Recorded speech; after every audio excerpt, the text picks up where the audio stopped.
नमस्कार, कसे आहात सगळे? बरे आहात ना? तुमच्या इच्छा, आकांक्षा, मनोकामना गणपती बाप्पा पूर्ण करू देत आणि तुमचा हा दिवस खूप छान जाऊ दे. आज मी तुम्हाला कुठल्या देवदेवतांच्या किंवा कुठलीही माहिती सांगणार नाहीये. तर मी आज सांगणार आहे लहान मुलांसाठी एक छान गोष्ट. तर ही गोष्ट आहे एका दीपू म्हणून नावाच्या मुलाची. तर गोष्टीचं नाव आहे देवा तुला मी 1 रुपया देईन.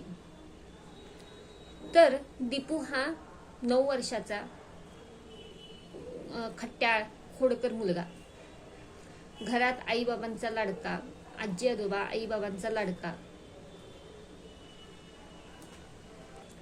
एकुलता एक असल्यामुळे तो खूप लाडका होता. सगळेजण त्याला खूप लाड करायचे.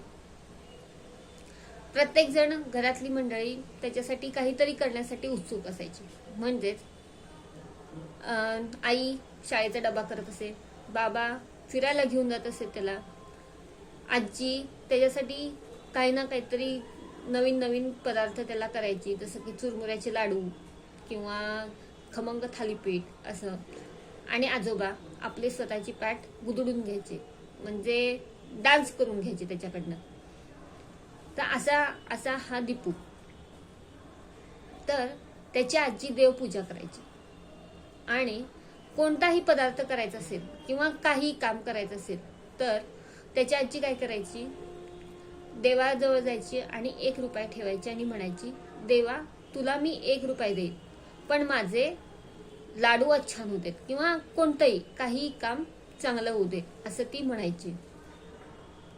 हे सगळं दीपू बघत होता आणि मग दीपू विचार करायचा, पण त्याला काही समजायचं नाही. पण तो जाऊन त्यांनी आजोबांना विचारलं. आजोबांना म्हणाला, आजोबा मी तुम्हाला कधीच देवाजवळ 1 रुपया ठेवताना बघितलं नाही की मी तुला 1 रुपया ठेवीन, माझा चष्मा सपुते, असं तुम्हाला कधी मी बघितलं नाही का? तर आजोबा म्हणाले, माझा देव तर तूच आहेस दीपू. मला पेपर आणून दे तर तू आणून देतोस. दीपू माझा चष्मा कुठं आहे तर तू मला आणून देतोस. तर माझा देव तर तूच आहेस. तो आजोबांना म्हणाला, आजोबा तुम्ही खूप चिक्कू आहात. दीपू गाल फुगवून म्हणाला. आजोबा म्हणाले, मी कसा चिक्कू असेल, तुझी आजीच चिक्कू आहे. त्याला खूप राग आला आपल्या आजीला चिक्कू म्हणाले म्हणून. कारण का आजी तर मला खाऊ करून देते, माझ्या कपड्यांना इस्त्री करून देते, हवा तेवढा मी जेवढा मागेल तेवढा हवा तेवढा खाऊ करून मला खायला देते.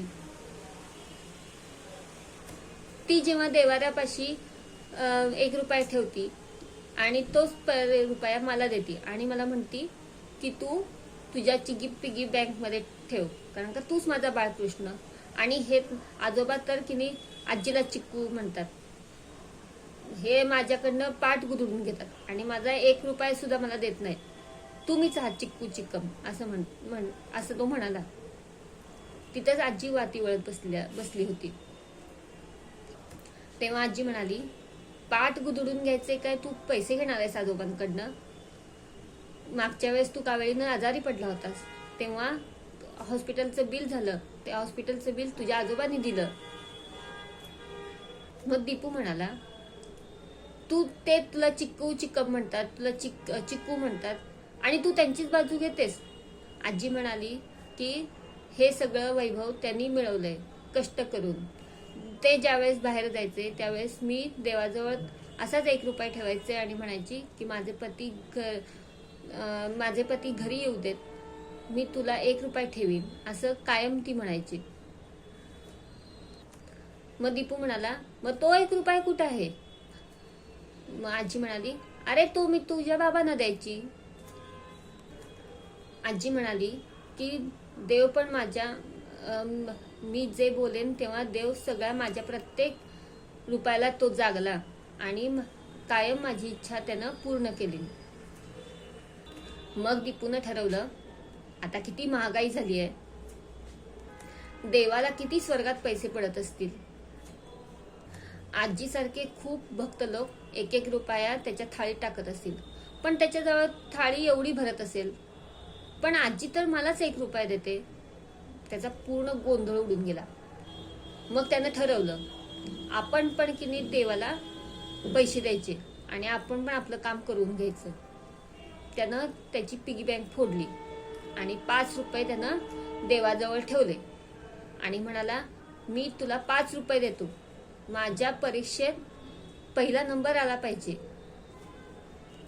माझ्या शिक्षकांना 100 पैकी 200 गुण द्यायला पाहिजेत माझे शिक्षक मला, असं त्यांना वाटलं पाहिजे, असं तो देवाला म्हणाला.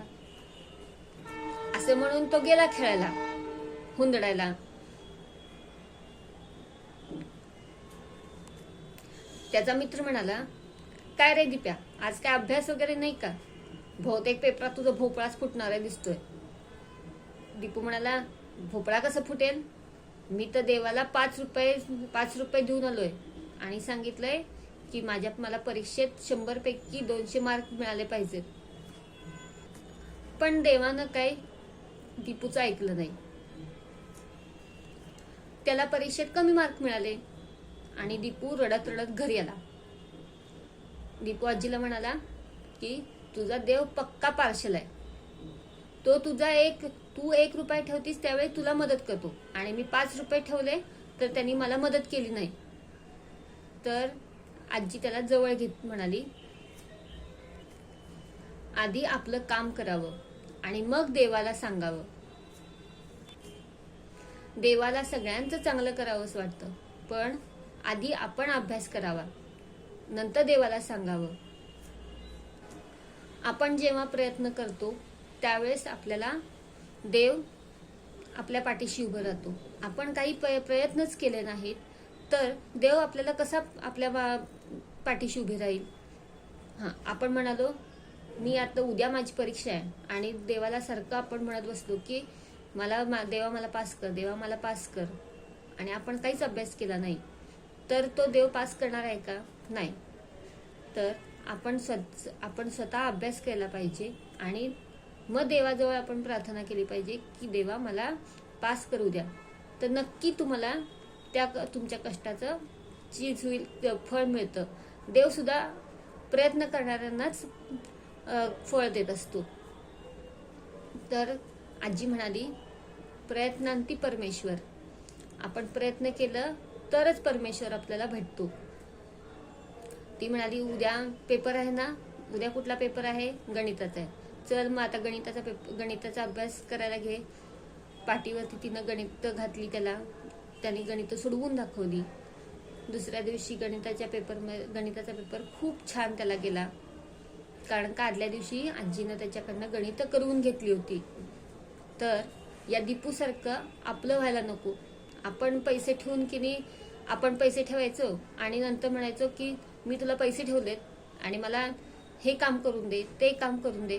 पण ते काम करण्यासाठी आपल्याला आधी आपण मेहनत घ्यावी लागती आणि नंतर आपण देवाजवळ प्रार्थना करावी.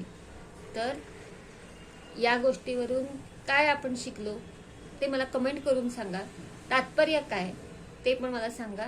अशा अनेक गोष्टी मी तुम्हाला, भरपूर छान छान गोष्टी मी माझ्या पुढच्या व्हिडिओपासून मी सांगत जाईन. तर कसा वाटला व्हिडिओ तो मला कमेंट करून सांगा.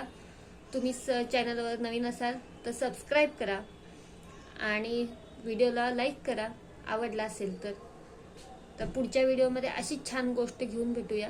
तोपर्यंत नमस्कार.